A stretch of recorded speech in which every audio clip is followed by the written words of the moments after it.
Halo sahabat Nasdem TV, kembali lagi di Cerita Politisi. Kali ini aku nggak sendirian karena partnerku yang kemarin sibuk nyalek udah datang. Aduh, thank you Kak Grace. Kabar Kak Wahyu? Sehat walafiat.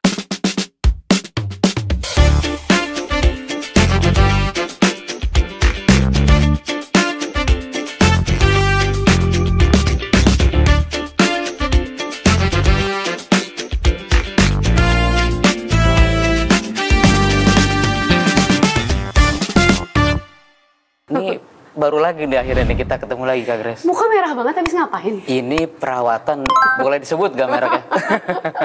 Ini bukan panas banget sumpah. Panas banget ya di jalan. Tapi pertemuan kita semakin adem karena ada sahabat kita nih udah hadir di sini. Wih, jadi tamu kita, sahabat kita kali ini sosok yang diam-diam tapi ceritanya banyak banget dan seru banget. Sebelum tadi kita mulai tag ini aku ada sempat ngobrol dan banyak banget sih hal-hal yang seru yang bisa kita gali. Langsung aja kali ya kita kenalin. Ini dia ada Kakak Agus Maulana. Halo Grace. Apa kabar Kak? Ayo, alhamdulillah. Cerah banget nih mukanya hari ini. Mungkin karena jadi dewan kali ya. Makanya ada aura wajahnya ya, aura-aura kemenangan Kak Grace. Jadi Kakak Agus Maulana ini adalah salah satu anggota dewan dari Partai Nasdem di Banten, DPRD Provinsi Banten. Tapi sebenarnya Kak Wahyu, Kakak Agus nih sebelum jadi dewan, cerita-ceritanya juga wah ciamik. Kakak Agus ini pernah jadi salah satu tim yang terlibat langsung waktu penyanderaan di Filipina itu ya Kak, Ya, yang kasus Abu Sayyaf tuh ya. Wah itu luar biasa, ceritanya gimana tuh Kak? Sebetulnya dulu itu ada senior kami namanya Pak Ahmad Baidowi dan almarhum Samsurijal Panggabean, Allahu Yarham, dia senior saya. Banyak sekali memberikan masukan-masukan kaitannya menyangkut kegiatan-kegiatan bina damai. Nah, pada saat itu kira-kira Indonesia tuh punya beberapa tim tuh waktu penyanderaan di Filipina Selatan itu. Ya, saya tidak mau menyebutkanlah tim-tim mana saja. Rupanya Pak Surya itu teringat zaman dulu, siapa tuh presenter Metro TV yang pernah disandra di Irak? Mutia Hafid. Mutia Hafid. Teringat itu betapa dia merasakan gitu ya ketika ada penyanderaan itu. Nah, ketika itu kemudian Pak Surya mengutus senior saya Ahmad Baidowi dengan almarhum Samsurijal Panggabean itu untuk coba kira-kira waktu itu, karena kami pernah melakukan riset tuh, Pak Rijal, Pak Baidowi, saya membantu dengan beberapa scholar dari Mindanao State University. Ada namanya Prof. Sulog Jebra namanya ya. Nah, pada saat kemudian kita punya teman-teman juga yang di NGO di sana yang tugas di Mindanao Selatan. Nah, pada saat itu kira-kira singkat cerita mereka melakukan deal, memberikan penawaran yang kira-kira out of the box, penawaran kepada penyandra Abu Sayyaf ini. Biasanya penyandra itu biasa tuh selalu minta uang. Yes. Karena uang. Ya, dan mereka itu berpikir bahwa menjadi perompak itu adalah sebuah pekerjaan. Kira-gitu gitu ya. Kalau nggak punya apa-apa, ada itu ya kita sandra kira-kira gitu. Oh nah, tawaran yang diberikan oleh Pak Baidowi dan Pak Rijal itu memberikan beasiswa kepada anak-anaknya. Nah, pada saat itu mereka juga, ini kok penawaran yang aneh, kira-kira gitu, kok beasiswa gitu. Pada saat itu berpikir ke depan gitu ya, kalau seandainya memberikan uang hanya habis di kalian, kira-kira gitu. Nih, mencoba menjelaskannya Kak ya. Argumentasinya kira-kira, tapi kalau kemudian kita memberikan beasiswa, ini bisa panjang. Bahwa saya yakin kira-kira mereka itu, bahwa semua orang yang terlibat di dalam penyanderaan itu juga tidak happy dengan keadaan sekarang. Ini karena persoalan pendidikan, kira-kira gitu. Tawarannya adalah beasiswa, kebetulan kita kan Pak Surya punya sekolah di Aceh, Sekolah Semua Bangsa. Tawarkanlah itu, lalu kemudian mereka suka, dan kemudian ketika mereka sudah deal, saya dijadikan sebagai kedua ya, untuk merekrut anak-anak para kombatan Abu Sayyaf itu untuk diberikan beasiswa. Kalau tidak salah ada sekitar berapa? 50 orangan, saya lupa persis itu angkanya. Dibagi dua tim tuh. Ada yang di daratan, saya di daratan, di Mindanao daratan, sampai ke Marawi segala macam. ada teman saya namanya Victor Yasadana, Tongki, itu ke wilayah Zamboanga. Zamboanga ke wilayah lautan dekat dengan Brunei lah. Naik kapal segala macam. Nah dari situlah kemudian kami merekrut anak-anak mereka tuh untuk disekolahkan di Aceh di tingkat SMA. Pada saat itu kami diberi tugas, jumlahnya harus equal antara laki-laki dan perempuan. Nah, gitu. Bayangan saya, kalau kita meyakinkan orang tua untuk mengambil anak yang laki-laki, akan mudah. Akan ada kesulitan kalau kita merekrut anak-anak perempuan. Dugaan saya begitu. Rupanya salah berpikir saya. Rupanya mereka ketika saya datangi orang tua itu, ketika anak yang perempuannya itu mau kami berikan beasiswa, mereka menyambut dengan senang gembira. Bawa anak saya segera. Loh kok segera Pak? Maksudnya gimana? Kalau anak saya dibawa ke Aceh, saya jamin dia aman dan selamat. Tetapi kalau dia ada di sini, besok, lusa, minggu depan, bulan depan bisa jadi meninggal. Karena masih keadaannya tidak aman yang di sana. Tidak aman. Nah dari situlah kemudian kami masuk, lalu kemudian alhamdulillah anak-anaknya juga udah ada yang kuliah di UGM ya. Gitulah gitu. Tapi sebenarnya sebelum sampai ke titik poin persetujuan, mereka mau dibawa ke sini, ada tantangan-tantangan Kak, kayak ancaman-ancaman dalam proses negosiasinya? Ya tentu saja di sana itu kan masih lumayan kurang kondusif dari segi security-nya. Bahkan ketika kami datang ke sana itu, dari awal itu pihak teman-teman kami yang dari Mindanao itu bilang bahwa biasanya orang sini kalau lihat orang asing 1-2 hari dia memantau. Hari ketiga tembak. Hari ketiga dia pengen tahu siapa nih orang. Hari keempat jatuh cinta. Tinggal di mana. Hari keempat biasanya diambil. Sehingga kami setiap per 3 hari pindah tempat tuh. Oh, itu caranya gitu ya Kak? Iya, untuk menghindari hari keempat. Akhirnya saya kan dari awal langsung mencekam tuh, waduh ngeri juga gitu. Dan di sana itu habis maghrib gitu, itu sepi tuh. Gak ada tuh anak-anak main keluar itu karena memang masih kurang kondusif. Udah jempling kalau kata orang. Nah itu kira-kira ada jempling bahasa Sundanya. Jadi memang udah sangat sepi dan di sana ya masih banyak juga model kegiatan-kegiatan. Tapi itu kalau yang komposisi 50-50 antara anak laki-laki dan perempuan itu instruksi siapa tuh Bang? Ya basis kesetaraan gender di kita. Artinya langsung dari Pak Surya Paloh atau dari hasil kajian itu? Di kita yang Pak Surya menyetujui ketika termasuk juga ketika di Sukma itu juga gitu kan. Kita pengen ada kesamaan. Iya. Antara memang Nasdem nih peduli banget ya Kak sama gender equality ya. Sangat. Tapi itu kali pertama Kak Agus bertemu dengan Pak Surya Paloh atau udah jauh dari itu sudah? Saya kan terlibat atau membantu lah Pak Surya dengan lembaganya atau kegiatannya itu sejak tsunami itu. Tsunami itu ya. Yang sekolah Sukma Bangsa itu ya Kak? Pada saat tsunami 2004 lalu, Pak Surya kan langsung mengintrusikan Bu Reri. Iya. Halo Bu Reri. Itu ibu saya. Bu Reri sering like. Mudah-mudahan. Bu Reri selalu nonton kok. Memerintahkan Bu Reri dan teman-temannya Bu Reri itu untuk segera ngecek tuh. Karena ini parah sekali. Lalu kemudian membuat dompet Indonesia Menangis pada saat itu. Iya, Indonesia Menangis. Kira-kira terkumpullah 165 miliar. Lalu Pak Surya pada saat itu kepikiran bahwa zaman Jepang dibom, Hiroshima dan Nagasaki itu, Kaisar Jepang pada saat itu memanggil anak buahnya lah kira-kira gitu.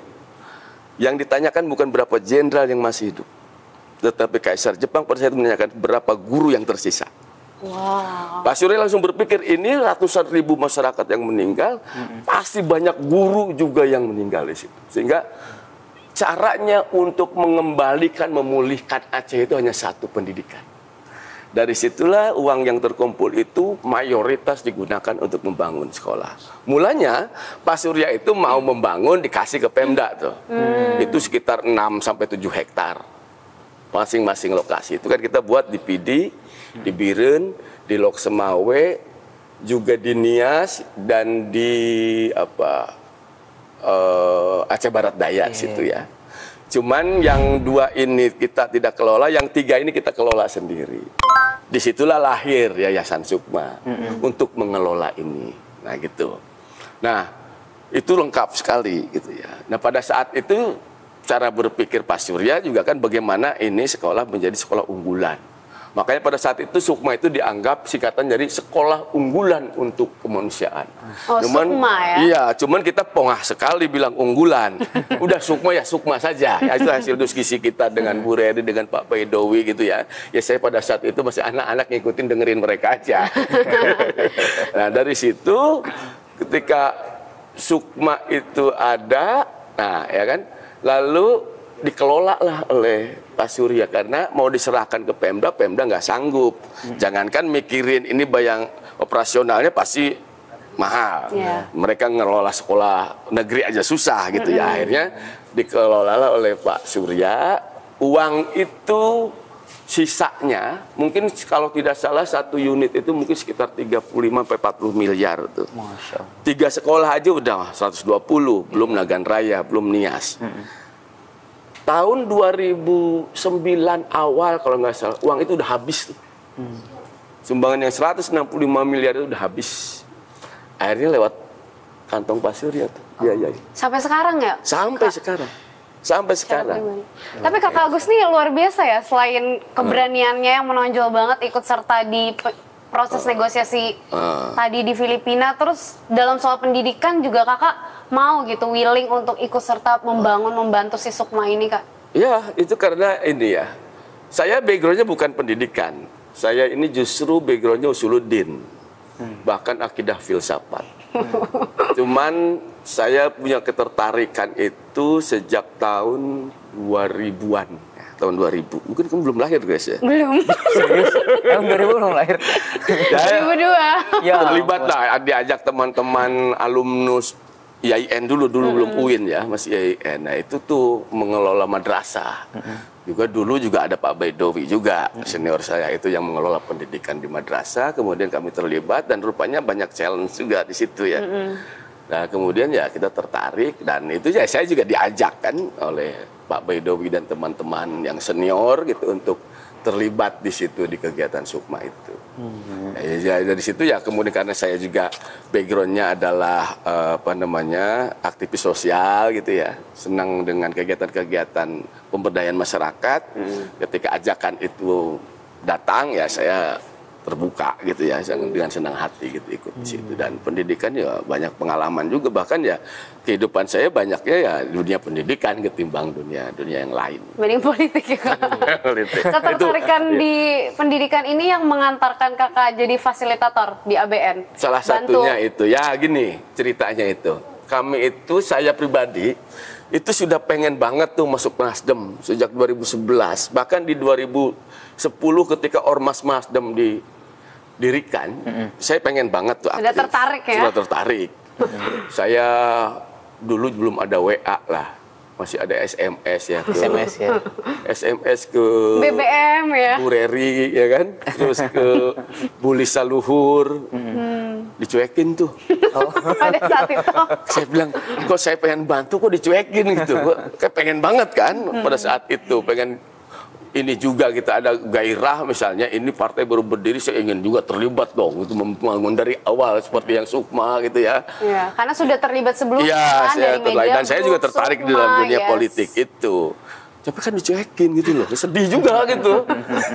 Gak tahu saya misalnya Bu Reri sampai menyuekin saya tuh. Rupanya pas suatu ketika Bu Reri datang ke sana saya bilang, Bu, saya mau bantuin. Ya kebetulan suaminya itu kan jadi ketua DPW pada saat itu, Pak Wawan Iryawan. Itu senior saya, kakak saya juga.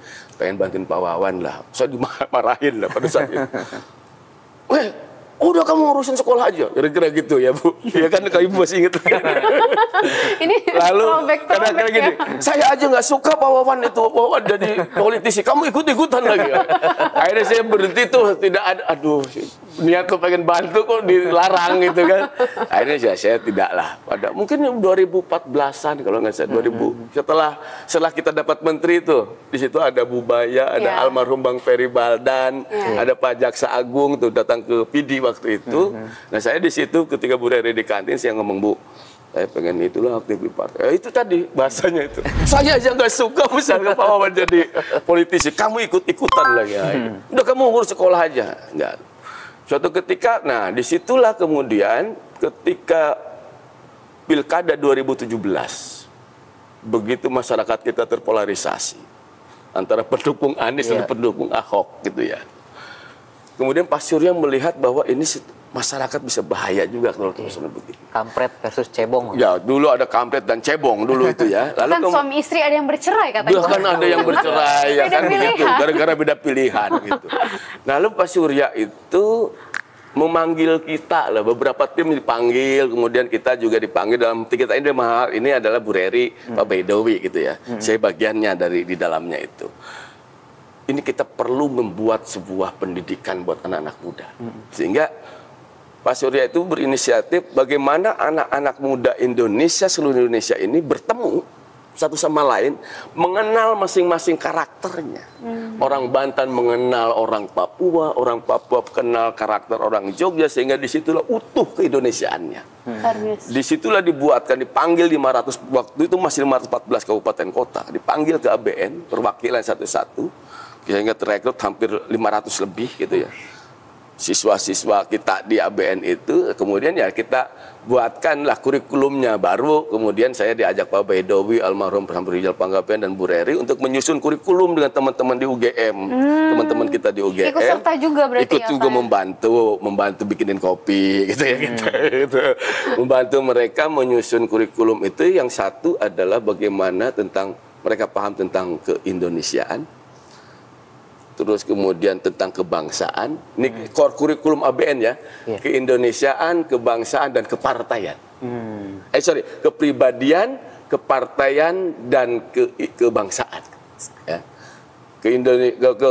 Kepribadiannya itu bagaimana kurikulum itu bisa meningkatkan kapasitas kader. Misalnya tentang social skill, tentang komunikasi efektif, ya. Bagaimana ilmu negosiasi. Tentang kepartaian kita juga bicara tentang sejarah pemilu di Indonesia, tentang demokrasi. Nah, tentang keindonesiaannya, tentang bagaimana misalnya mereka tahu tentang Indonesia itu seperti apa. Kalau dari tiga itu yang paling penting? Semuanya penting. Semuanya penting. Itu kita coba mix bahwa itu komponen itu ya rata, gitu ya, sama rata. Porsinya sama rata. Sama rata. Soalnya kalau pas lagi makan aja di ABN itu rapih banget kan? Ya itu ya. Semi-semi militer gitu rasanya. Ya kita pengen begitu tuh asumsinya dengan perlu ada kedisiplinan kan. Kader itu harus disiplin. Iya.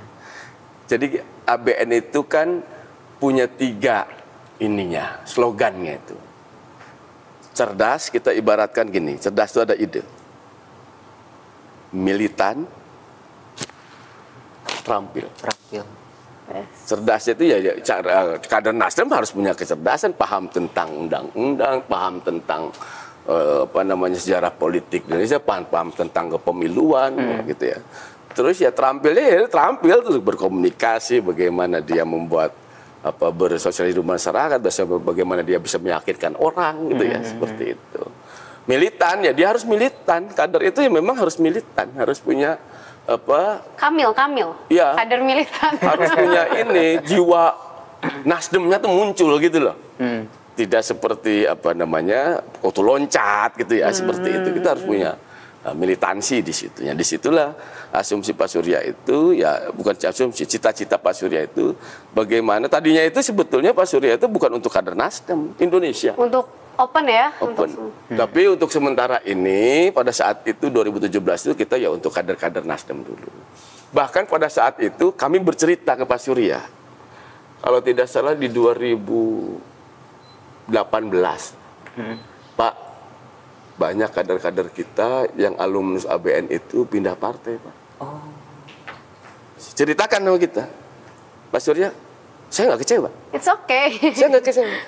Saya akan kecewa jika mereka semuanya mengkhianati Indonesia. Wow. Saya bilang ini orang bewok-bewok begini hebat juga gitu.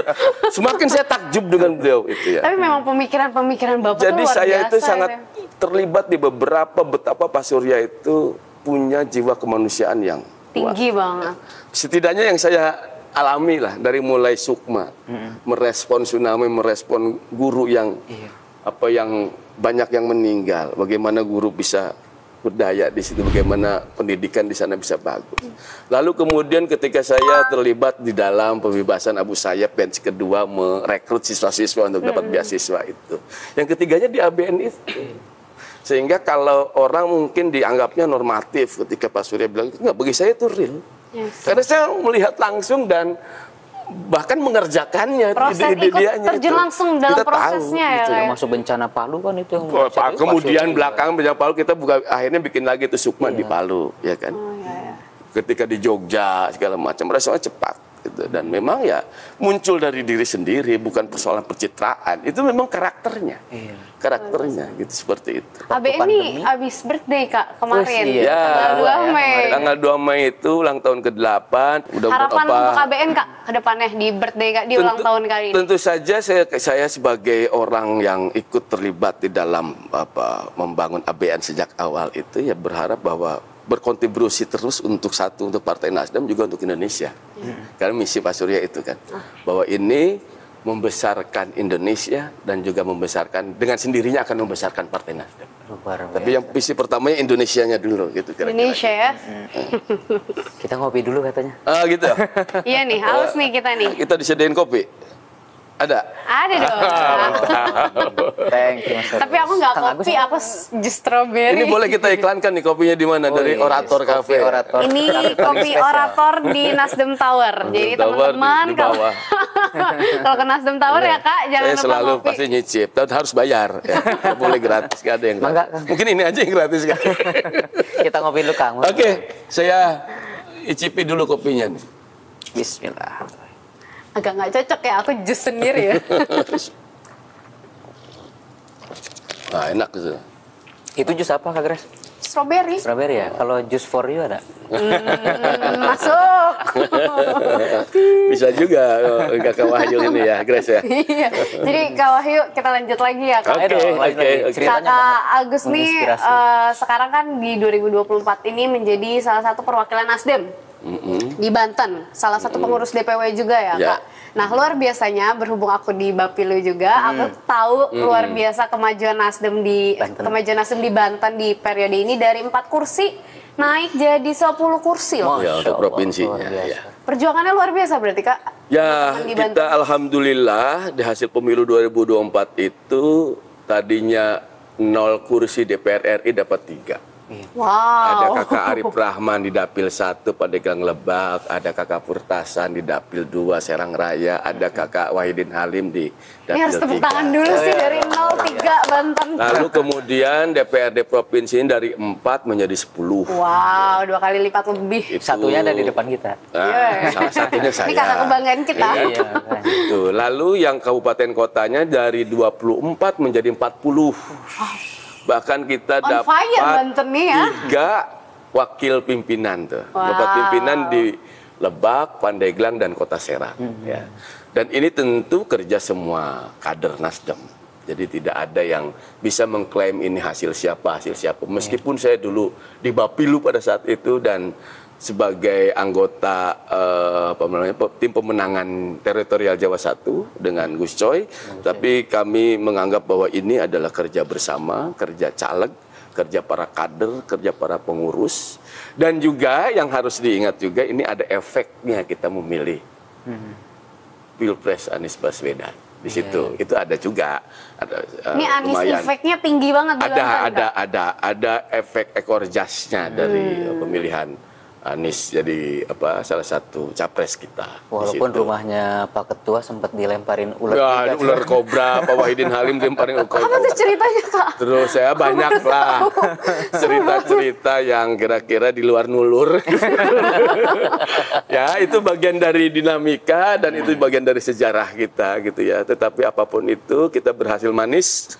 Kita dapat 3 kursi RI, 10 kursi provinsi dan 40. Bahkan Pak Surya itu dulu itu bilangnya gini, saya dapat 1 di Banten udah happy.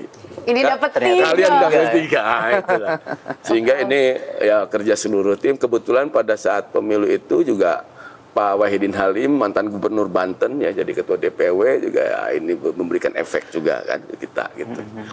Untuk pemenangan Nasdem di Banten. Tapi ya, perjuangan kakak sendiri untuk... Nah, kebetulan saya terpilih. Kenapa saya bahasa kebetulan? Ya kebetulan gitu ya. Mujizat katanya. Karena ya kita maklum sebagai caleg duafa. Gak punya apa-apa, lalu kemudian alhamdulillah dipercaya oleh masyarakat Tangsel gitu ya. Itu pun kursi terakhir. Kursi terakhir, tapi mau kursi pertama, mau kursi terakhir sama kan kira-kira yang gitu. penting jadi. Yang penting jadi, ya itulah. Ya banyak dinamikanya, ya ada banyak kejutan-kejutannya. Bagi saya ya saya kejutan gitu ya. Mungkin effortnya kalau dibandingkan ketika saya nyalek 2019 dengan 2024, mungkin lebih banyak effort saya di 2019. Lebih Dan besar biaya effortnya, juga ya. Mungkin bisa jadi tertunda saja.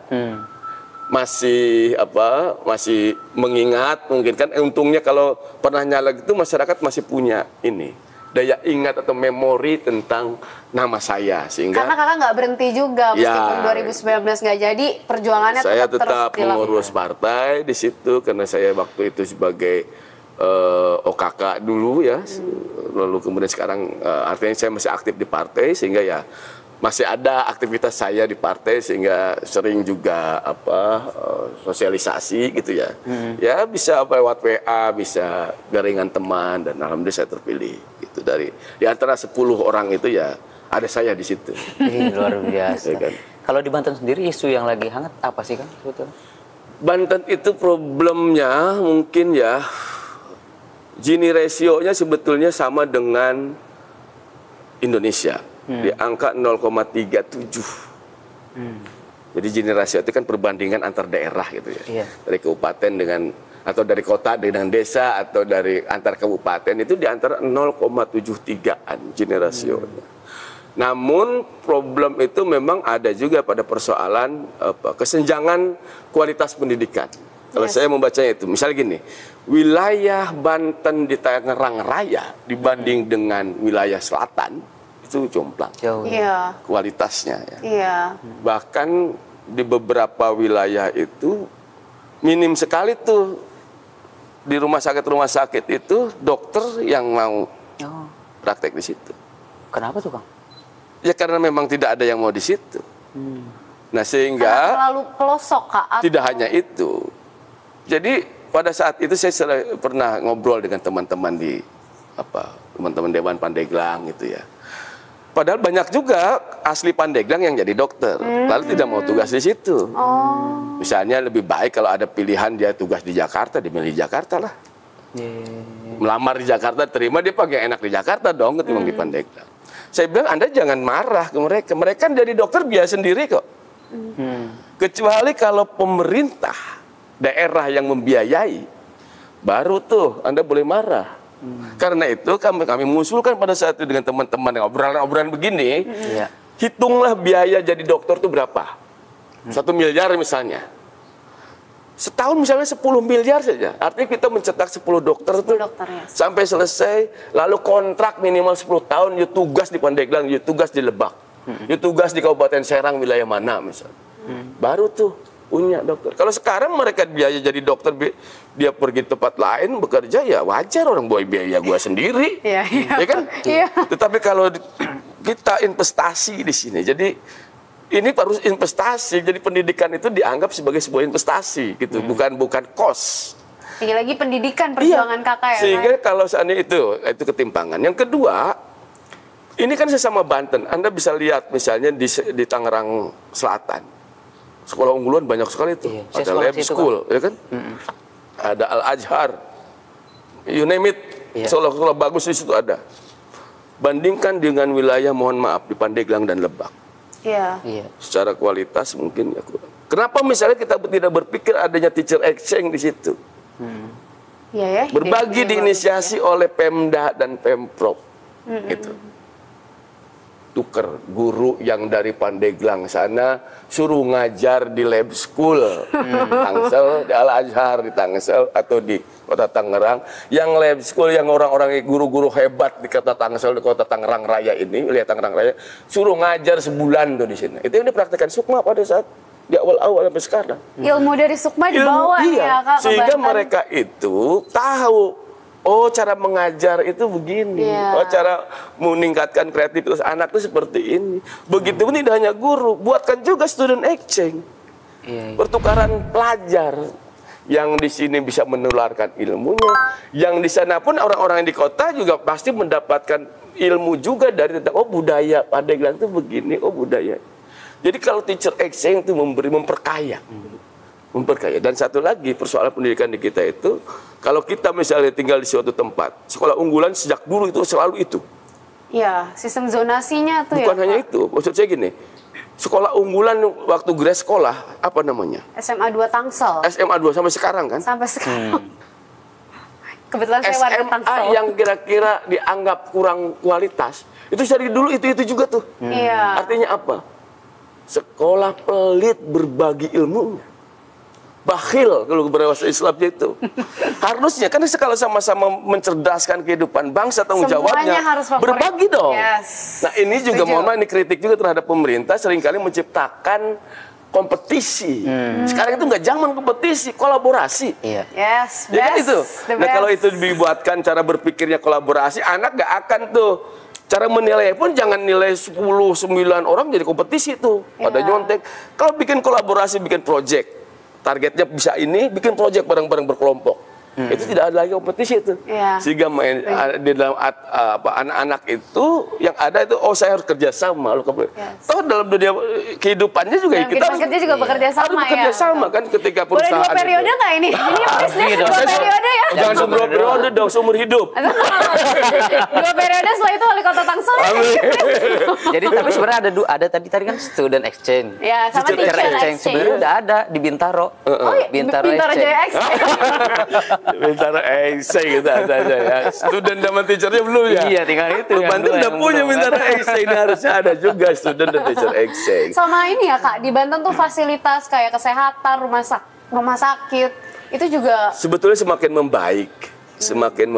Terlebih juga gubernur sekarang Bang Andra Soni itu juga punya concern ke situ. Bagaimana meningkatkan kualitas manusia. Dari segi pendidikan dan juga kesehatan gitu ya. Itu sedang kita effort ke arah situ gitu ya.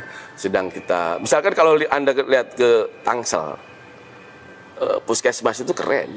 Saya berobat di puskesmas terus meskipun jadi dewan. Sudah bagus. Karena udah bagus. Sekalian sidak ya. Enggak juga. Saya tidak pernah menggunakan jabatan saya untuk kepentingan pribadi. Saya masih.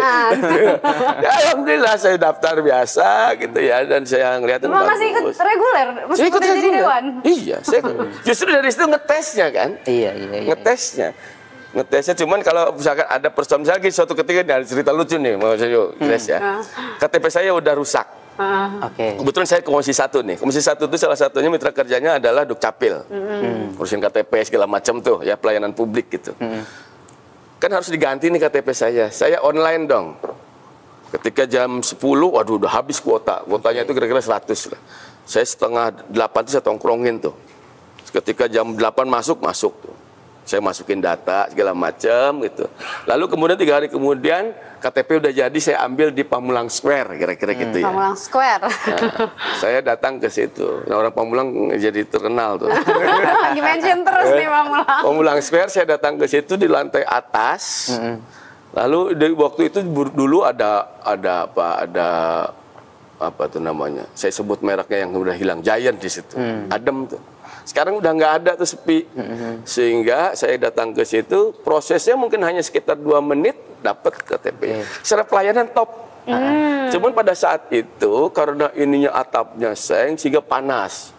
Saya khawatirnya itu justru tidak kami kan hanya 5 menit balik lagi. Petugasnya di situ. Nah pada suatu ketika kamu nggak kepanasan.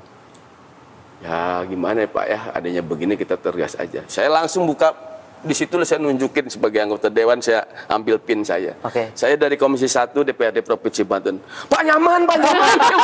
Enggak, ini nyaman. Saya tidak mau komen, pekerjaanmu bagus. Saya bilang, cuman saya juga pengen kalian juga harus nyaman dulu untuk memulihkan pelayanan kepada publik. Nah, kemarin minggu lalu saya ketemu dengan PLT-nya Kadis Dukcapil tuh, Bu Dewi.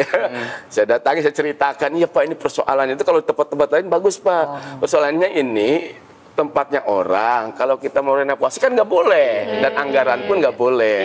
Nah, sehingga sebetulnya gini, saya bilang, ini kan momentum mall itu kan sepi sekarang tuh. Dengan banyaknya pelayanan publik di mall, traffic kan jadi banyak tuh. Tadi yang ngurus KTP pasti ngelirik, pengen jajan, ini pengen beli baju. Kan harusnya mallnya sendiri harusnya tuh. Di beberapa tempat kayak di teras kota ya, itu dia difasilitasi tuh. Atau kita di Bogor, ada mall yang sepi misalkan, itu difasilitasi, bahkan digratisin gitu ya. Nih tinggal bayar operasionalnya aja, sehingga trafficnya jadi ramai lagi tuh. Nah kira-kira itu baru tuh saya bilangin, hanya untuk sebetulnya untuk meluruskan. Dan kemudian Bu Kadis ya, Pak, ini dilema kami, nggak mungkin ya merenovasi gedung orang gitu ya. Saya pahami lah akhirnya gitu. Nah, itu kira-kira ya ceritanya. Sampai mana tadi kita lupa? Masih sampai kaget tuh, nyaman Pak. Nyaman. Lucu ya guys. Seru. Jadi emang kalau dari Kak Agus kita banyak belajar Kak Grace, karena sosoknya sangat menginspirasi. Kalau saya pertama waktu itu kita panen kedelai bareng di Sukabumi ya, Kabupaten Sukabumi.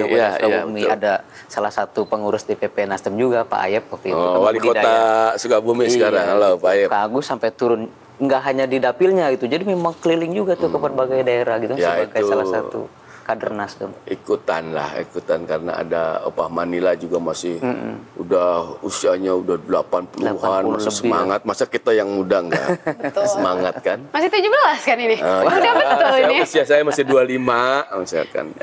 Masih plus pengalaman 27 tahun.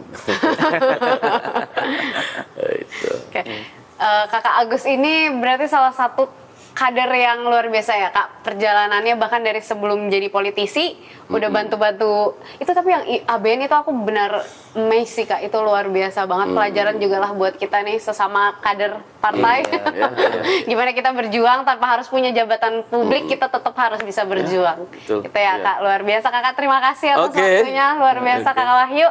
Udah kita? Udah dong. Apa mau bikin episode satu lagi kita? Harus ada bersambungnya nih. Next episode part 2 bersama Kakak Agus. Oke teman-teman, cerita politisi sampai di sini. Jangan lupa tonton cerita politisi selanjutnya. Oke, makasih banyak.